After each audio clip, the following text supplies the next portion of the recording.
Perché è colorato così il ponte? No, non lo so perché. Immaginiamo per il nuovo movimento che è iniziato in America, con le uccisioni forse dei ragazzi di colore. Per il Pride direi, però sì, l'ho appena visto ora, sto arrivando alla stazione, quindi non ho molto un'opinione, però no, per niente, sono di Milano. Qualcuno è confuso, qualcun altro lo sa. Sono i colori della bandiera arcobaleno del Pride, quelli che campeggiano sul ponte di Corso del Popolo. Il comune di Padova li ha fatti dipingere in vernice non invadente che si scolorerà con il tempo e con la pioggia per celebrare Padova, città dei diritti e senza discriminazioni. In alternativa alla sfilata del Pride, che causa coronavirus non si potrà fare. Una scintilla colorata per la querel politica che tra le altre carte sul banco ha posto la vicinanza alla giottesca Cappella degli Scrovegni, davvero a 2 passi dal colorato ponte. Da una parte l'amministrazione Giordani compatta, dall'altra la minoranza e intanto sul ponte i cittadini passano. È molto bello secondo me, poi è bello esteticamente anche, quindi quello è un tocco in più.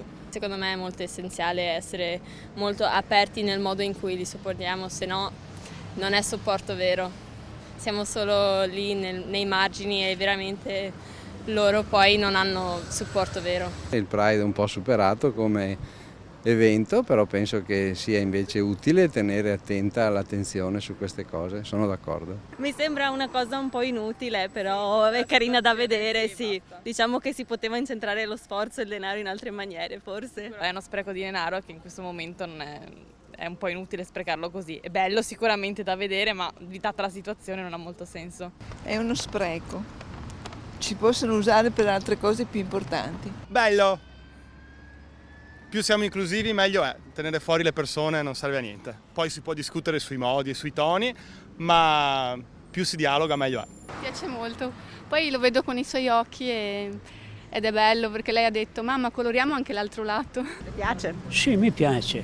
Lo terrebbe così sempre sto ponte? Se io lo vorrei sempre, ma perché no? Porta un po' di allegria, no? Con tanta tristezza che c'è.